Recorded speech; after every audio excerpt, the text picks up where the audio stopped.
To this month's Mobilising show, and we're on location again, so you can guess where we are based on the picture behind us. We've come to a historic battlefield. It's near Stirling, give you a clue. Yeah, which is about halfway between where we both live, so it's a good meeting place. And we're here to share some material that we have from Paul Gillespie, a really interesting discussion on Irish and Scottish history and how our futures are going as well. Yeah. So, and our thanks to Grassroots Oban and Glasgow and Indy for letting us share the video. yes, do much appreciated. Here it is. Well, just to say I'm delighted to be able to speak to you from Dublin on this huge subject of Ireland and Scotland and Brexit and the consequences of it for us all. I'm based in University College Dublin in the Institute for British-Irish Studies, which is an institute that's been studying the British-Irish relationship really since the Good Friday Agreement in 1998. And I've done a huge amount of work on this, including plenty of work on Scotland. Looking at the UK and Europe, there's a deep issue of sovereignty involved, and you have an absolute vision of sovereignty which is now coming to the foreground, particularly with the hard Brexiteers, and it means that there's a great difficulty in conceiving the sharing of sovereignty amongst this tradition and these politicians in Britain. And of course, that affects internal relations within the United Kingdom, as well as our external relationship, notably, of course, their relations with Scotland and Northern Ireland. Now, first of all, I want to look at what I have headlined Scotland and Ireland now, and it's particularly the context of the United Kingdom. The whole future of the United Kingdom is moving to the top of your political agenda in Scotland, but also throughout England and in other parts of the UK, in a way that was really unforeseen several years ago and is taking lots of people by surprise, including those in the major political parties. So this dual sovereignty crisis, as I describe it, externally vis-à-vis the EU and internally vis-à-vis the constituent elements of the UK, is now coming to a head. It's been long in the making. It's been stoked, though, by the Brexit, by the departure from the European Union, and of course the way that was carried and not carried through England and Wales, but certainly not carried in Scotland and not carried either in Northern Ireland. And that differentiation stokes up the consequences of this sovereignty problem. And what we did, we wanted to identify the drivers of change, potential political and major constitutional change in the context of Brexit. So the first element we took was the nature of the Brexit departure. And of course, it wasn't specified. And the whole debate has been whether it's going to be hard or soft, that is, more distant from the EU that the UK was departing from, or closer to it. And in the event we have a hard version, next to no deal, perhaps as hard as you could get, pulling out of the single market and the customs union, with all the consequences we're now seeing flowing from that. And the other element that we looked at in drawing up these scenarios was what we call the power dynamics in the United Kingdom itself, the level of centralisation of decision-making and power as between Westminster, London, and again, the constituent units. And of course, one of the effects, and the harder the Brexit, the more these effects have manifested themselves, has been a re-centralisation of power back to London, as the competences, the governing competences that were in Brussels, such as trade and agriculture, for example, are re-centralised back to London rather than being brought back to the devolved authorities where some of them were meant to be. And you know better than I do the full consequences of that over the last 3 years. If you combine the hard Brexit with the centralised power, we drew a scenario up about the breakup of the UK, which is the most radical outcome. And that would include Scottish independence, potential and actual Irish unification, English sovereignty, Welsh independence too. And then you can draw this quite hard-edged outcome. And ostensibly, we've got this centralisation of power and the distant or hard Brexit. So this potential scenario is very much on the cards. It's plausible. It may not be desirable. Some people desire it, some don't, but it's certainly plausible analytically. An alternative to that would be where you have widely dispersed power and it's still a hard Brexit, is what we call a differentiated outcome, and that's manifested most particularly in the outcome for Northern Ireland, which has stayed in this hybrid state, recognising its unique political aspects, but where it remains in the EU customs union, but out of the single market, with all the consequences specified in the protocol. And the fourth scenario, roughly sketched, is a federalising UK, and that would resolve in principle or in theory, according to its proponents, most of the problems around the UK of this dual sovereignty problem. But it requires a much closer relationship with the EU than is allowed for by the hard Brexiteers, and therefore the whole question of agency to achieve it is very hard to specify. The Labour Party has been working on this, but it's unconvincing, it seems to me, so far, and you have to assess that. So those are sketching from Dublin, kind of analytical picturing of the way the UK might go. This has huge consequences for Ireland. Thinking about the possible futures involved, we see many of the political manifestations now, the reassertion by the Johnson government of this centralised assertive unionism, his remark in passing about the disaster that was devolution reveals this. And again, it's, I'm sure, well covered and discussed in the Scottish terms. What strikes me is there fascinating historical parallels going on here. I'm reminded of the Home Rule movement of the 1880s and 1890s, and that whole movement which prefigured over 40 years in the struggle for Irish independence, which ended up with violence, where you had, after the Home Rule Bill in 1893 fell, after Gladstone's government, you had this so-called attempt to kill Home Rule with kindness, a so-called constructive unionism, where there was a lot of spending, an attempt at land reform and actual land reform in Ireland, but that was only broken by the parliamentary arithmetic when it changed in 1911. Now, it's worth recalling this because there are, in this imperial structure of the UK, many of those kinds of historical parallels. as we know, we didn't get home rule in Ireland. It was interrupted by the First World War, and then there was a transition in that war to violence, to the 1916 rebellion, to the 1918 election, and then to the Irish War of Independence, and the whole debate about revolution and violence and its role in achieving independence, which we're now having to remember 100 years on, and are doing and attempting to come to terms with that. So those are parallels arising from the structure, and one has to understand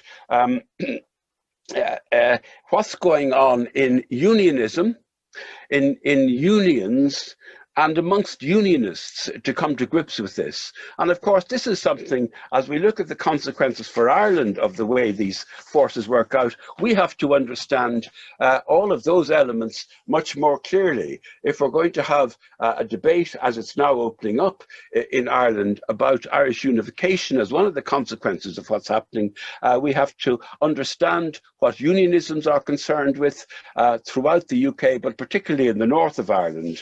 And again, we've been doing work on this in our institute. We've published a special issue of a journal on comparative unionism, and this is kind of preliminary to the really important discussions that we're going to be facing over the next 5 or 10 years, it seems to us, as these issues work themselves out. Now, they're working themselves out, secondly, in a major context of the European Union itself after the UK's departure. And that departure, it's worth underlining, and I certainly argue this, the fundamental weakness of the UK vis-a-vis the EU came through in these negotiations, notwithstanding the assertion, particularly by the Brexiteers, but on both sides, of the principle of sovereign equality.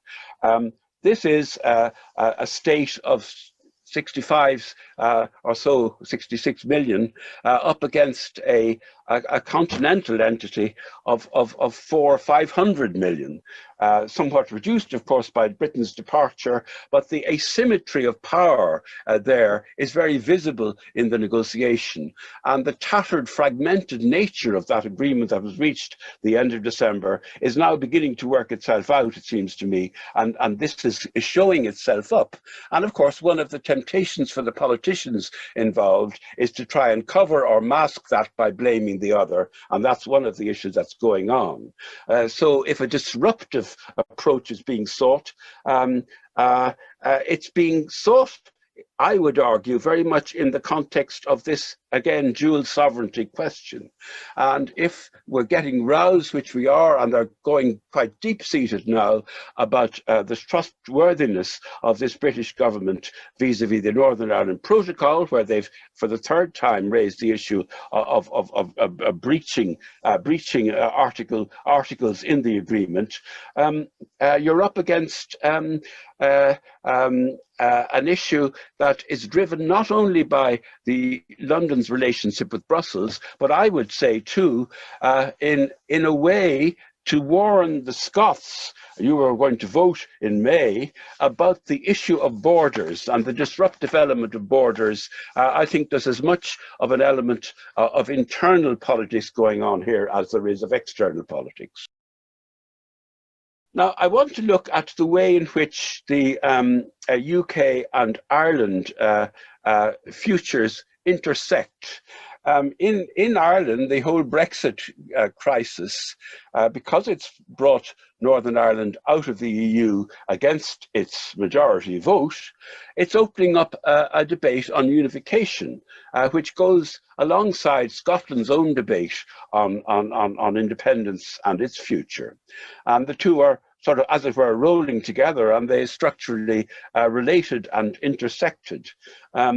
If you look at this in northern terms, it's striking what's happened in the last 3 years, that the issue of unification has come from being rather quiet, taken for granted, but not as much in the foreground as it now is. And that's happened notwithstanding the establishment of power sharing.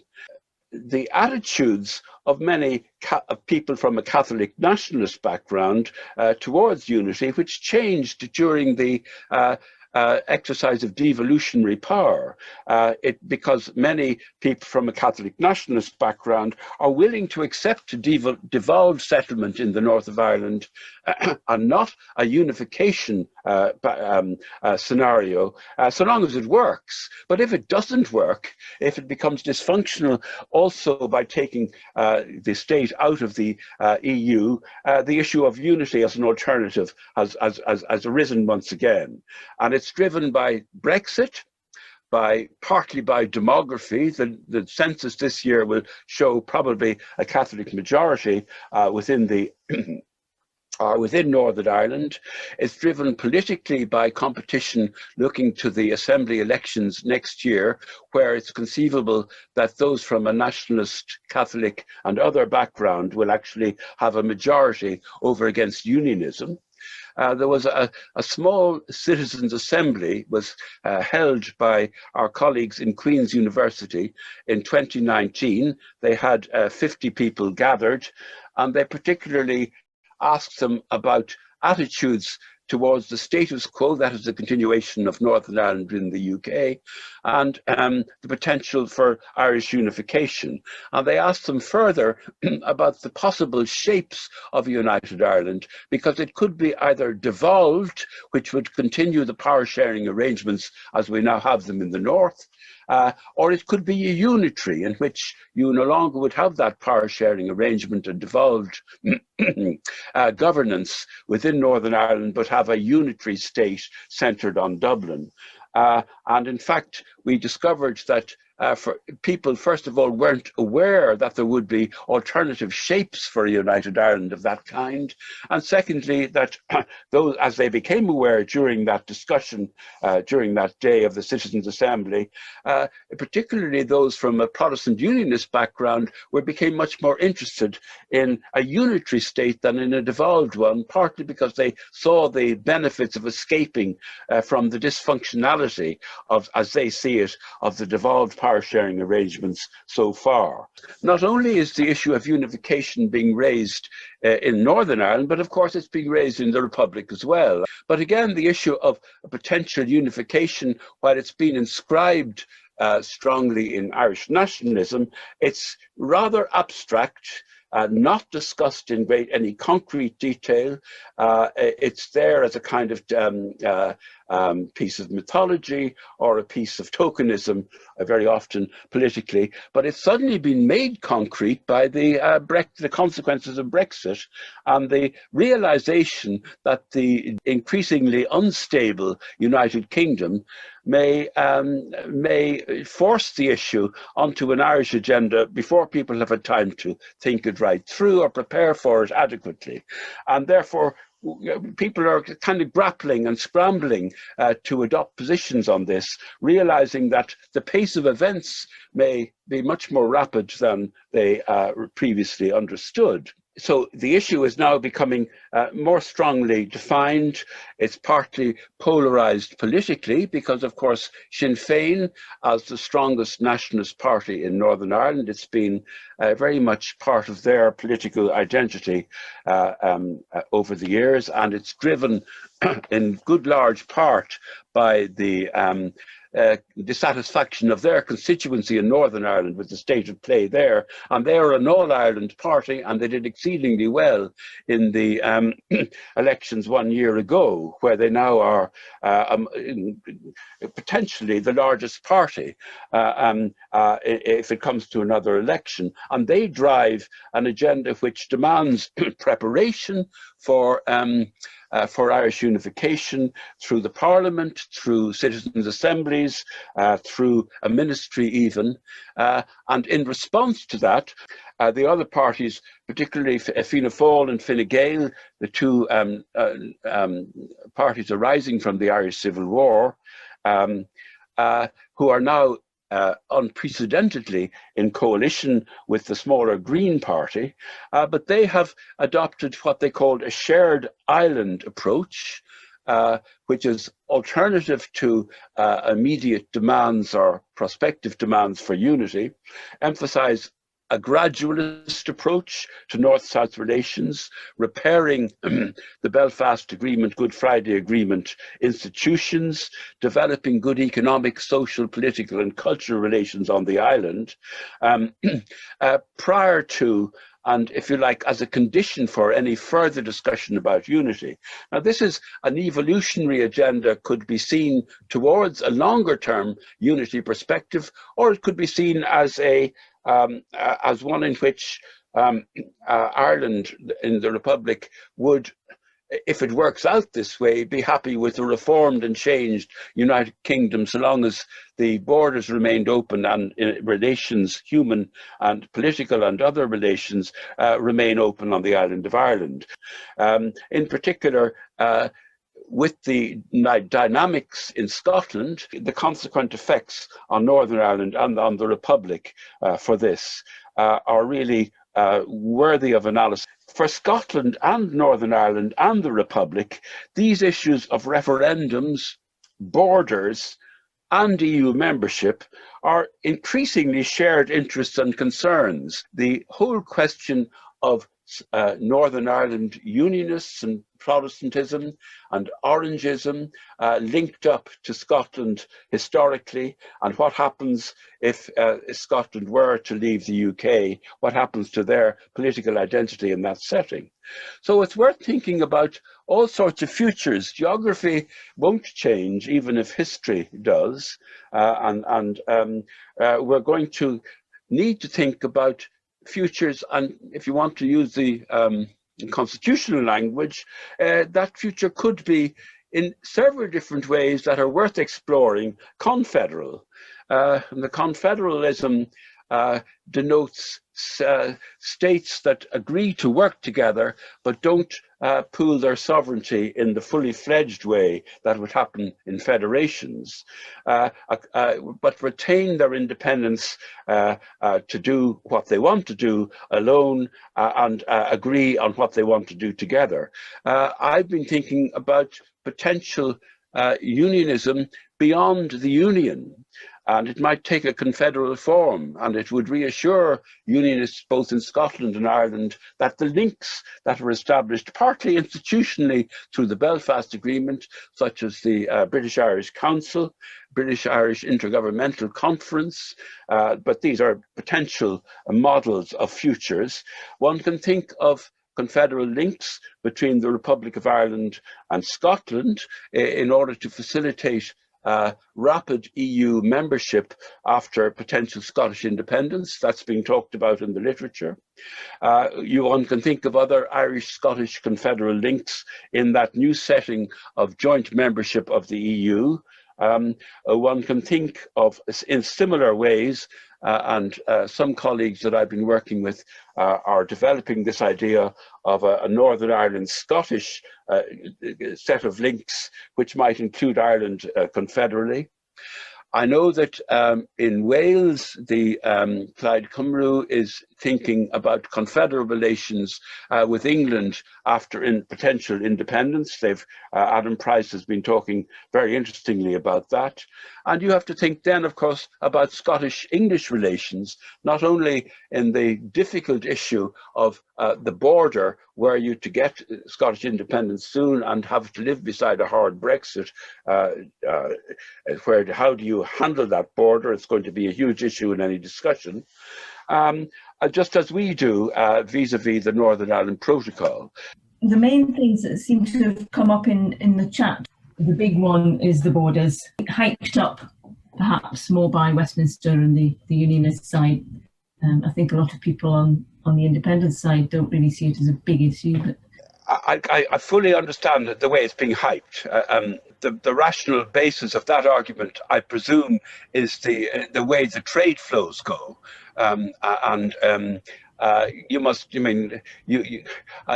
don't know how convincing those arguments are about where Scotland's pattern of trade with England compared to Europe or external trade. If you assume the kind of the hardness of the border going through any referendum campaign, that's going to be a difficult one.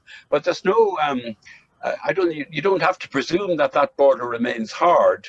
The trouble is, how do you manage that if you have to maintain the integrity of the European single market, which is the issue facing the Irish government and the EU and the Northern Ireland authorities in Northern Ireland? Because the one thing that's very clear is the determination coming through the EU side in all these negotiations is about protecting that integrity. And if, as Boris Johnson says, the whole point of Brexit was to diverge, and if part of the thinking there is to weaken environmental, labour and other standards in order to compete more effectively on the world market and back into Europe, the determination on the European side is not to see that happen. So we're facing this, if it gets highly disruptive with the Northern Ireland Protocol, if the thing breaks down, we're into a no-deal setting, and that would reinstall a border on the Irish border on land. So it's very hard to read the British government's intention here, except, I mean, one obvious reading is that it's disruptive intent, but it's hard to read how long that would play out for, given their comparative weakness, as I see it. Lots of accidents may happen in such, a transition, and so we may end up with all sorts of undesired consequences. So I'm saying this is really messy, not insoluble. I was very interested in the comment that you mentioned about the situation with Northern Ireland and the EEC and the resultant problems being used to demonstrate likely difficulties for an independent Scotland in the EEC and trading with England. Well, I think there's the great ambiguity from Johnson as to how and why he signed the protocol, putting the border in the Irish Sea. I think one very clear interpretation would be that he thought he could wriggle out of the kind of legal commitments that would involve, even though the stuff on minced meats and sausages were actually written into the agreement. They're there in black and white. They've been playing this game of trying to wriggle out or delay the application while they establish their trade deals, including, for example, the Australian one they've just done. One of the things that Biden said to Johnson was that, look, you should go and do the psychosanitary deal on food, which would solve 80% or 90% of the problem in Northern Ireland, but it involves a dynamic alignment with EU regulation, at least for a 4 or 5 year period. In my judgment, that's the likely compromise that'll come out of this. The implication of this, though, the timing of this, I was very intrigued, overlapped with the Scottish Parliament elections, and were being used, I think, with a view to warning Scots about the difficulties that will arise. The harder the Brexit, the further they diverge from EU regulation, the more difficult it is. It's going to be to reconcile the single market and the customs arrangement in the EU with the continued trading with England.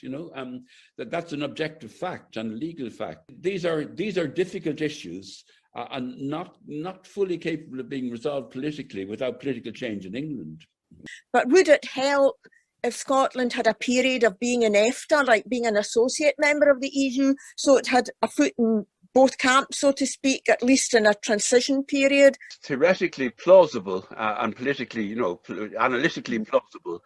How politically doable is it in this fraught encounter between the Brussels and London with this hard Brexiteer government in London is another question. It may be hard to get a hearing and a toleration during that time. This is where Scotland will need allies, including in Dublin, and advocates. It needs diplomacy now in order to develop that, case. In April 2017, Enda Kenny, the Irish Taoiseach, got the agreement of the European Council that were Northern Ireland to unite with Ireland, it would automatically become a member of the EU, just as East Germany did in 1990. And that German memory and precedent was really important, because the Irish government was one of the few, and in a minority initially, to support German unification at a December council meeting in 1989.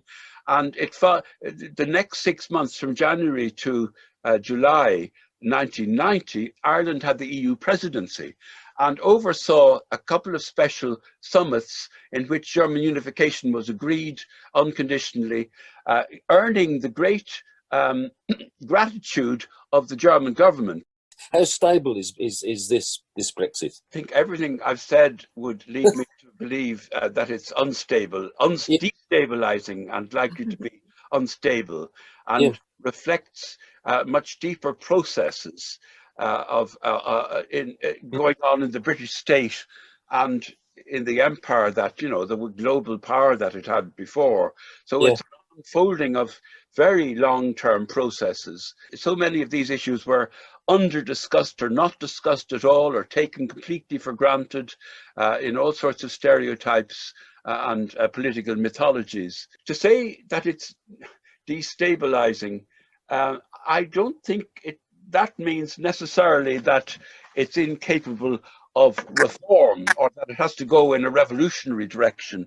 Whether it became kind of social revolutionary change is another different kind of dimension. Certainly constitutionally radical change. But the trouble is, you've got a waning sense of Britishness, as we know. That is the glue that held things together. Austerity has driven stakes into the welfare state glue, the post-war social contract that held things together, including with Scotland, obviously. Seen from Ireland, the huge shift of political affiliation and identity amongst people from an Irish Catholic background in Scotland, from the Labour Party to the SNP in the last period, is another shift which can be related to these ones. And then you've got the way in which English government in England is so centralised, the whole ways in which cities and city regions are underplayed. And again, that reflects back on the party political structure and the constitutional structure that they have. So there's an awful lot that needs deep reform and change. There's a kind of belated realization of this. I think the agency of change is much more, well, you can say at the periphery rather than at the centre, but that's unfair. I don't like to think about Scotland or Ireland or Wales as peripheral. And the nationalism involved, and particularly in Scotland, but I would say in classical terms in Ireland, the Irish nationalism was an anti-imperial nationalism against that assertion of dominant global power as it manifested itself in Ireland. Now, Scotland and Ireland experienced empires in very different way. Scotland was far more part of empire, as was the northern part of Ireland, through that industrialization of empire and the participation in all sorts of ways. The English fallout from this, the hollowing out of that industrialism in the 1970s and 80s, is part of these big changes. So to some extent that gap has been filled by constitutional politics, including in Scotland. I mean, the famous remark attributed to Lenin, that there are decades when nothing happens and there are weeks when decades happen. This was to describe periods of real revolutionary change, but it can describe periods of more gradual change as well. There is no will to grant Scotland a referendum. Realistically, when do you think we will be starting the negotiations for an independent Scotland? In this working group that I've been involved in from University College London, we're having to examine the circumstances in which a Northern Ireland Secretary of State would call a referendum on Irish unification. Now, they're obliged to do that if it appears that there is a majority for it. There's also discretionary power, but thinking about the evidence that would be brought to bear in any such decision, well, you could think about elections, including parliamentary or assembly elections. You could think about a vote in Parliament. You could think about polling. And you could think about the makeup of coalitions. Some of the informal soundings we took on it in this working group would point to a sustained period of majority sentiment in favour of a vote on Irish unification. And this would need to be sustained across those pieces of evidence in a way that's convincing and suddenly becomes unstoppable, if you like, towards a decision. And some of the politicians we've talked to have said, look, politics can happen that way. You suddenly make a decision because that evidence is there. And I mentioned that there are these commonalities now with referendums on borders and EU membership between Scotland and Ireland. The government in London says no, it's settled for a generation. But people we've spoken to and I've spoken to believe that were there to be that kind of sustained evidence across a span of political arenas, it would become at a certain point impossible to resist. Therefore, you would go towards a referendum. Now, I think that's it becomes an issue of political judgment. There's no dogmatism there. In between, you might, of course, have general elections called by Johnson. I think there's been whisperings of this. It might suit him to go after the COVID thing to get a reinforced majority, and therefore to be able to say, let us say, after the Scottish elections in May, that he has a mandate to trump that, and that this would be politics, raw politics. Where do you go from there? Do you go in the Catalan direction, people ask? Do you go, some people ask, but dulcetly, do you go in the do you have to start thinking about a violent direction as happened in Ireland, or does that undermine your legitimacy in the wider European setting? So you're into these periods of change can be very fraught. So I can't predict. If you look to the Scandinavian countries where they're much more, the power is devolved so much more to the local areas, how do we counter that, even from our own government? There's an important and interesting league table of local government powers around Europe, amongst about 38 or 40 European states. And the last time I looked, Ireland was down at the bottom of it with Moldova. The UK was only a few points up. I think in Scotland you have this junction between centralised and localised power as well. It's part of the system in the UK over the years, and it's been reinforced during Irish independence. A lot of the trouble in Irish governance is to do with the lack of such powers, including in housing and environmental stuff at local level. So it's one, just to say that you get your independence, at state level doesn't mean that you guarantee your democracy at local level. You have to fight for that additionally. And certainly there's a very strong case to be made for it in a more better educated society and richer society, more well-off society that needs to do environmental things, for example, at a much more local level. I'm sure there are similar cases to be made in Scotland and of course in England too, because the nature of local democracy in England has been really hollowed out, And if you compare it to continental experience in France, in Germany, all around, not just in federal systems, but in systems such as the French one, or in Italy, you see how much more power there is to be had at local level when you really go after it. I was just wondering if there was a successful plebiscite vote in Scotland this year, do you think this would be more, would this put more pressure on the UK government, and would it be accepted internationally? Well, I would have thought yes is the answer, but again, just let me go back to 1919 and 1918.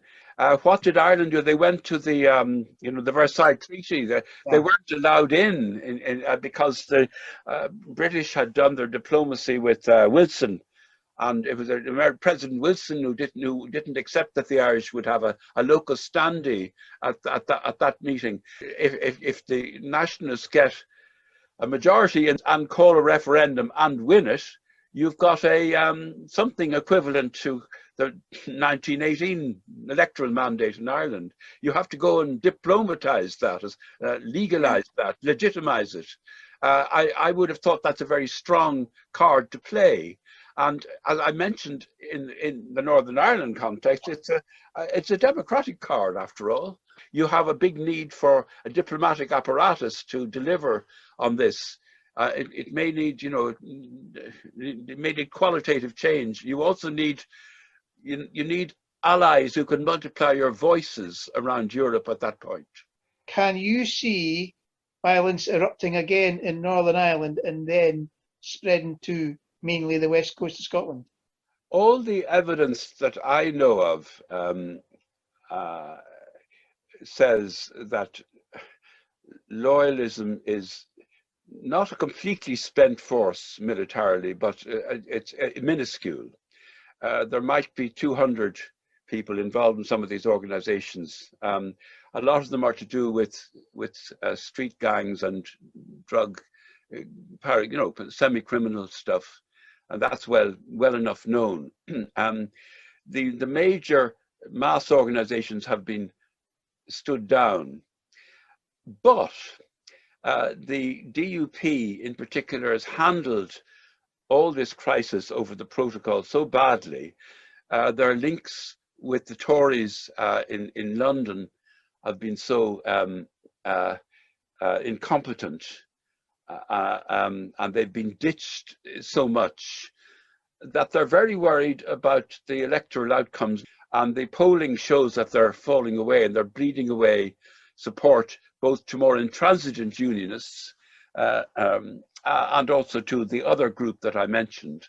So they're inclined very much to stoke this question and to use it then as a kind of threat in dealing with London, dealing with others. So there's a kind of artificial aspect to this. The trouble is, this is, if you let this go on and you don't respond to it politically, it can become self-fulfilling, arguably. I don't see much evidence for that yet, and I think there'd be so much reaction against any resort to violence, including from within the Protestant community itself, that is probably containable, and the shift would happen much more towards opening up the question of unification or alternative futures rather than in that direction. Now, these are just my political hunches, so I don't see much real potential for that kind of spillover you mentioned. But if the British state regards all these developments as existential crises, remember they've stoked these waters too. One of the things that Brandon Lewis did as Secretary of State was drop the agreement that was reached last year to handle the question of historic crimes, and one of the sets of lobbyings he was getting was from the British Army. There's big loyalist disquiet at that because the loyalists were working with the British Army in stoking a lot of this violence during the Troubles. So that kind of deep state stuff could come into play. I presume it could come into play in Scotland as well. I mean, this is an existential crisis for the rulers of the UK, and some of them are exceedingly unscrupulous and untrustworthy, as we've seen. So, and that's something that I would say, but I would be reflecting a lot of Irish opinion on this, let us say. Yes. Troubles in Northern Ireland. Is it not more the case it's a civil war within the UK? Civil conflict, when does civil conflict become civil war? I mean,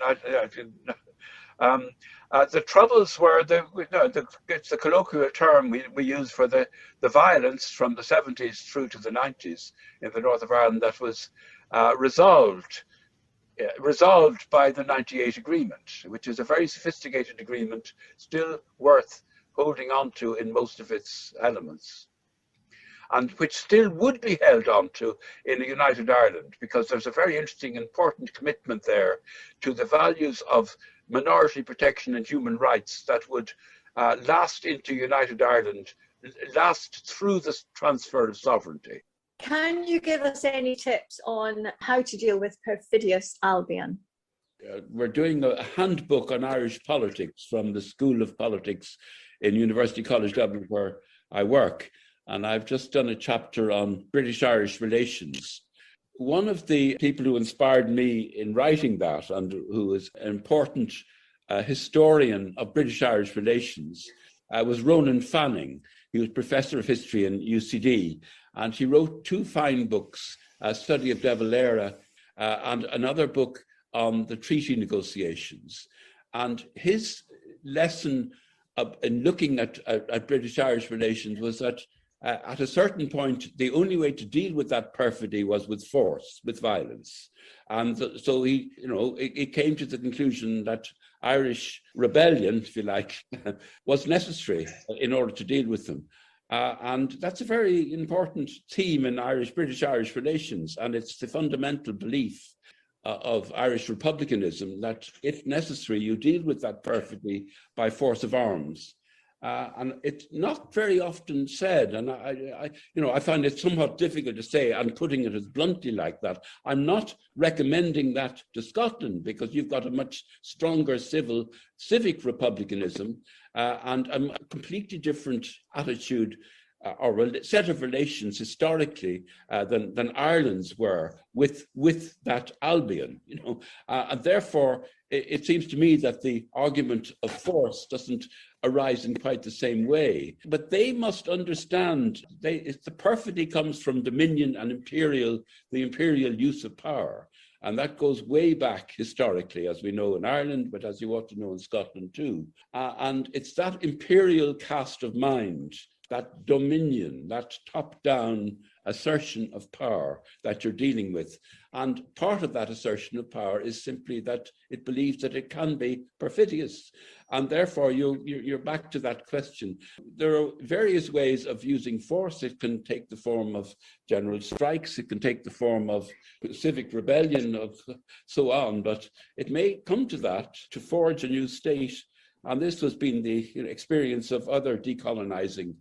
So decolonization or secession, take different forms according to the relations between centres and peripheries, and the controlled and those who control. Perfidious Albion also can be dealt with as it weakens by soft power. And I think the elements of soft power that have come into play and the use of Irish diplomacy in the recent past vis-a-vis Brexit has been, has not been using force, it's been using the force of soft power vis-a-vis Brussels, which is very, very significant to get people on side, and that even the sequencing of the negotiations to get the whole issue of Northern Ireland and that protocol into the first stage of negotiations, not the second, where where London wanted to put it. And secondly, the whole bringing in of the US dimension. The British diplomacy in its practice of perfidy, if that's the way we're to put it, didn't reckon and was astonished at the power of the soft, not only through Biden, but also through Congress. And a lot of the Irish soft power comes through Congress, as you see with Nancy Pelosi, and you see with Richard Neal and the others who deal with trade issues. You have to be very hard-nosed indeed to deal with this, forcing back choices on Albion itself. In the not too distant future, a change in the monarchy coming up and its shaky status in the public esteem. Does this have any relevance at all, do you think? I'm sure it does have a relevance. The weakening, if it happens, on the monarchy's legitimacy for the governing regime in the UK is really central. If you think about sovereignty, I was talking about sovereignty, where does it reside? Well, it resides in principle there. But I was participating in a very interesting discussion the other day in the University of Maynooth with Gavin Esler, who's written this book on the UK's future. And one of the participants was Bridget Laffan, who's an Irish political scientist working now in the European University Institute in Florence. But she made the point very interestingly about the functioning powers of the British monarchy when it comes to dealing with the British government, comparing it to the Italian president, who she's been observing closely, and saying that, in fact, the Italian presidency functionally has much more of a role to play in orchestrating government formation in Italy than perhaps the Queen Elizabeth has in the similar setting in the UK. Actually, that the government executive power in the UK is much stronger than it is in Italy. In which case, comparing function by function, the Italian presidency is much stronger role than the British monarchy has in that kind of executive power element, whereas the symbolic role is huge, and I'm sure it's strong in Scotland. And is this not why, I mean, Salmond a number of years ago was talking about the 4 or 5 unions as distinct from the political independence, including the monarchy? I don't know. I mean, in the north of Ireland, the monarchy is strong. How much across the communities, I'm not sure. I'm not sure there's been much work done on that. There's a kind of sentimental attachment, as there is in the Republic, to Queen Elizabeth, and her visit to Ireland was a hugely symbolic event. I mean, this was the height of the symbolic power available to that monarchy.